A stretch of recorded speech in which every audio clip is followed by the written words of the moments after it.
Hi friends, welcome to mister Chennu colour world. Friends, ಇವತ್ತಿನ ವಿಡಿಯೋದಲ್ಲಿ ನಾನೊಂದು ಕಲರ್ ಬಗ್ಗೆ ನಾನು ವಿಡಿಯೋನ ತೊಗೊಂಬಂದಿದ್ದೀನಿ. ಅಂದರೆ ಕಲರ್ ಸೆಲೆಕ್ಷನ್ ಹೇಗೆ ಮಾಡಬೇಕು, ಸೊ ಎಲ್ಲೆಲ್ಲಿ ಯಾವ್ಯಾವ ಕಲರ್ನ ಸೆಲೆಕ್ಟ್ ಮಾಡ್ಬೋದು, ಈ ರೀತಿಯಲ್ಲಿ ಒಂದು ಇಂಟ್ರೆಸ್ಟಿಂಗ್ ಆಗಿರೋಂಥ ಒಂದು ಮಾಹಿತಿನ ತೊಗೊಂಬಂದಿದ್ದೀನಿ. ಸೊ ಎಲ್ಲರದ್ದು ಒಂದು ಕನಸಿರುತ್ತೆ, ಒಂದು ಅದ್ಭುತವಾದ ಒಂದು ಮನೆಯನ್ನು ಕಟ್ಟಬೇಕು, ಸೊ ಹೀಗೆ ಮನೆ ಇರಬೇಕು ಮತ್ತು ಇದಕ್ಕೆ ಇದೇ ರೀತಿಯ ಕಲರ್ಸ್ಗಳನ್ನ ಹಾಕಬೇಕು ಅಂತೇಳಿ ಒಂದು ಕನಸನ್ನು ಇಟ್ಕೊಂಡು ಒಂದು ಮನೆಯನ್ನು ಕಟ್ತೀವಿ ಅಲ್ವಾ. ಸೊ ಅದೇ ರೀತಿ ಆ ಮನೆ ಕಟ್ಟಿದ ಮೇಲೆ ಆಗುವಂಥ ಒಂದು ಕಲರ್ಸ್ ಕಾಂಬಿನೇಷನ್ ಹೇಗಿರಬೇಕು ಅಂತೇಳಿ ಈ ವಿಡಿಯೋದಲ್ಲಿ ನಾನು ನಿಮಗೆ ತಿಳಿಸ್ಕೊಡ್ತೀನಿ.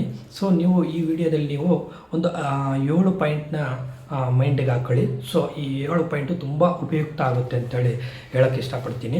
ಸೊ ಮೊದಲನೇದಾಗಿ ನಾನು ಇಲ್ಲಿ ಒಂದಿಷ್ಟು ಲಿಸ್ಟ್ನ ನೋಟ್ ಮಾಡ್ಕೊಂಡಿದ್ದೀನಿ.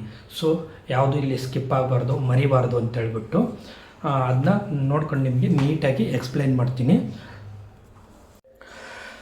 ಫ್ರೆಂಡ್ಸ್, ಪ್ರತಿಯೊಂದು ಕೊಠಡಿಯ ಕಲರು ಮೊದಲೇ ನೀವು ನಿರ್ಧಾರವನ್ನು ಮಾಡಿರಬೇಕು. ಸೊ ಈಗ ನಾವು ಫಸ್ಟ್ ಬರೋದಾದರೆ ಹಾಲು. ಸೊ ನೀವು ಮನೆಗೆ ಎಂಟ್ರಿ ಆದರೆ ಸಿಗುವಂಥದ್ದೇ ಮೊದಲು ಹಾಲು. ಸೊ ಈ ಹಾಲಿಗೆ ಎಲ್ಲರೂ ಬಂದು ಕೂತ್ಕೊಳ್ಳೋಂಥ ಒಂದು ಜಾಗ ಆಗಿರೋದ್ರಿಂದ ಒಳ್ಳೆಯ ಕಲರ್ನ ಸೆಲೆಕ್ಟ್ ಮಾಡಿ. ಸೊ ಅದರಲ್ಲಿ ನಾನು ಕೆಲವೊಂದು ಕಲರ್ನ ಹೇಳ್ತಾ ಹೋಗ್ತೀನಿ. ಒಂದು ಕ್ರೀಮು ಅಥವಾ ಬೇಜು, ಹಳದಿ, ಲಘು ಬಣ್ಣ ಅಂದರೆ ಲೈಟ್ ಬಣ್ಣನ ಇಲ್ಲಿ ಚಾಯ್ಸ್ ಮಾಡಬೇಕಾಗುತ್ತೆ. ನೆಕ್ಸ್ಟ್ ನೀವು ಮಲಗುವ ಕೋಣೆಗೆ ಹೋದರೆ ಬೆಡ್ರೂಮ್ಗೆ, ಸೊ ಶಾಂತ ಮತ್ತು ನೆಮ್ಮದಿ ಇರುವಂಥ ಜಾಗ ಆಗಿರಬೇಕು ಅದು. ಅಂದರೆ ಆ ರೀತಿಯ ಕಲರ್ಗಳನ್ನ ನೀವು ಸೆಲೆಕ್ಟ್ ಮಾಡಬೇಕು. ಅಂದರೆ ಈ ಲೈಟ್ ಕಲರ್ ನೀಲಿ ಬರುತ್ತೆ, ಮತ್ತು ಲಘು ಹಸಿರು ಅಥವಾ ಲ್ಯಾವೆಂಡರ್ ಕಲರ್, ಈ ರೀತಿಯ ಕಲರ್ಗಳು ನೀವು ಇಲ್ಲಿ ಸೆಲೆಕ್ಟ್ ಮಾಡಬೇಕಾಗುತ್ತೆ. ಮತ್ತು ಅಡುಗೆ ಮನೆ ಕಿಚನ್ಗೆ ಹೋದರೆ ತಾಜಾ ಮತ್ತು ಸ್ವಚ್ಛ ಅಂದರೆ ಬಿಳಿ, ಲಘು ಹಾಗೂ ಬಿಳಿ ಕಲರು ಮತ್ತು ಲೈಟ್ ಕಲರು ಪೀಚ್ ಕಲರ್ನ ನೀವು ಇಲ್ಲಿ ಚಾಯ್ಸ್ ಮಾಡಬೇಕಾಗುತ್ತೆ. ಮತ್ತು ನೀವು ಬಾತ್ರೂಮ್ಗೆ ಹೋದರೆ ಆ ಬಾತ್ರೂಮಲ್ಲಿ ತಂಪಾದ ಮತ್ತು ಸ್ವಚ್ಛ ಬಿಳಿ, ಆಕಾಶ ನೀಲಿ, ಲಘು ಬೂದು ಕಲರ್ಗಳನ್ನ ಇಲ್ಲಿ ಸೆಲೆಕ್ಟ್ ಮಾಡ್ಬೋದು. ಓದುವ ಕೋಣೆ, ಸೊ ಅಂದರೆ ಸ್ಟಡಿ ರೂಮ್ಗೆ, ಸೊ ಗಮನ ಮತ್ತು ಶಾಂತವತವಾಗಿರುವಂಥ ಒಂದು ಸ್ಥಳ ಇದು. ಇಲ್ಲಿ ಕ್ರೀಮು, ಲಘು ಬೂದು ಮತ್ತು ಲಘು ನೀಲಿ, ಈ ರೀತಿ ಕಲರ್ನ ಸೆಲೆಕ್ಷನ್ ಮಾಡಬೇಕಾಗುತ್ತೆ. ಮತ್ತು 2ನೇ ಪಾಯಿಂಟ್ ನೋಡಿ, 60, 30 ಮತ್ತು 10% ಈ ನಿಯಮವನ್ನು ಅನುಸರಿಸಬೇಕು.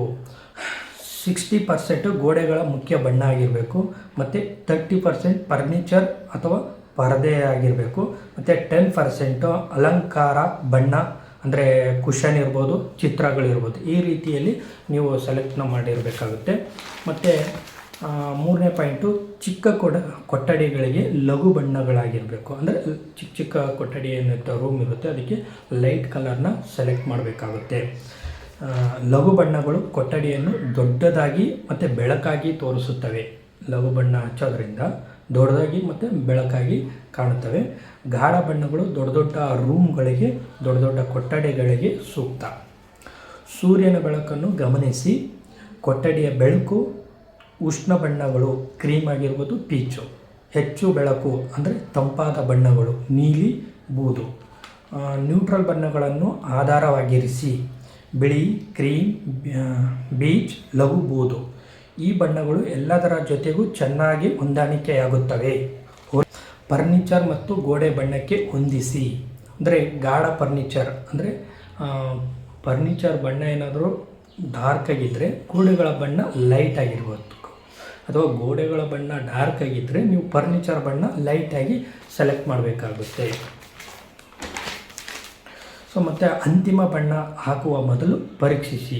ಅಂದರೆ ನೀವು ಒಂದು ಯಾವುದೋ ಕಲರ್ ಸೆಲೆಕ್ಟ್ ಮಾಡೋಕ್ಕಿಂತ ಮುಂಚೆ ಅದನ್ನು ಒಂದು ಶಾಂಪಲ್ ರೀತಿಯಲ್ಲಿ 2x2 ಒಂದು ಮಾಸ್ಕಿಂಗ್ ಟೇಪ್ ಹಾಕ್ಕೊಂಡು, ಸೊ ಅದರಲ್ಲಿ ಆ ಕಲರ್ ಯಾವ ಸೆಲೆಕ್ಟ್ ಮಾಡಿರ್ತೀರಲ್ಲ ಆ ಕಲರ್ನ ಅಪ್ಲೈ ಮಾಡಿ, ಬೆಳಕು ಮತ್ತು ರಾತ್ರಿ ಎರಡೂ ಸಮಯದಲ್ಲಿ ಆ ಕಲರ್ ಹೇಗೆ ಕಾಣುತ್ತೆ ಅಂತೇಳಿ ಪರೀಕ್ಷಿಸಿ ಅನಂತರವೇ ಆ ಕಲರ್ನ ಸೆಲೆಕ್ಟ್ ಮಾಡಬೇಕಾಗುತ್ತೆ.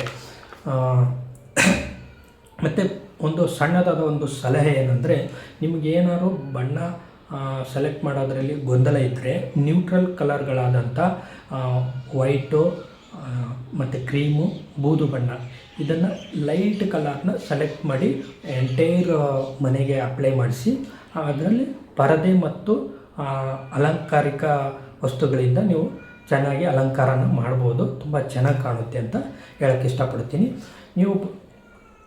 ನೀವು ಬಯಸಿದರೆ ನಿಮ್ಮ ಕೊಠಡಿ ಗಾತ್ರ ಮತ್ತು ಬೆಳಕು ಇರುವಂಥ ಒಂದು ಎಲ್ಲ ಇನ್ಫಾರ್ಮೇಷನ್ನು ನನಗೆ ಕಮೆಂಟ್ ಮಾಡಿದ್ರೆ ಸೊ ಅದಕ್ಕೆ ಸೂಕ್ತ ಆದಂಥ ಒಂದು ಕಲರ್ ಸಹ ನಿಮಗೆ ನಾನು ತಿಳಿಸ್ಕೊಡ್ತೀನಿ. ನಿಮ್ಮ ಅಮೂಲ್ಯವಾದಂಥ ಸಮಯ ನೀಡಿದ್ದಕ್ಕೆ ಧನ್ಯವಾದಗಳು. ಈ ವಿಡಿಯೋ ಇಷ್ಟ ಆದರೆ ಒಂದು ಲೈಕ್, ಶೇರ್, ಸಬ್ಸ್ಕ್ರೈಬ್ನ ಮಾಡಿ ಫ್ರೆಂಡ್ಸ್.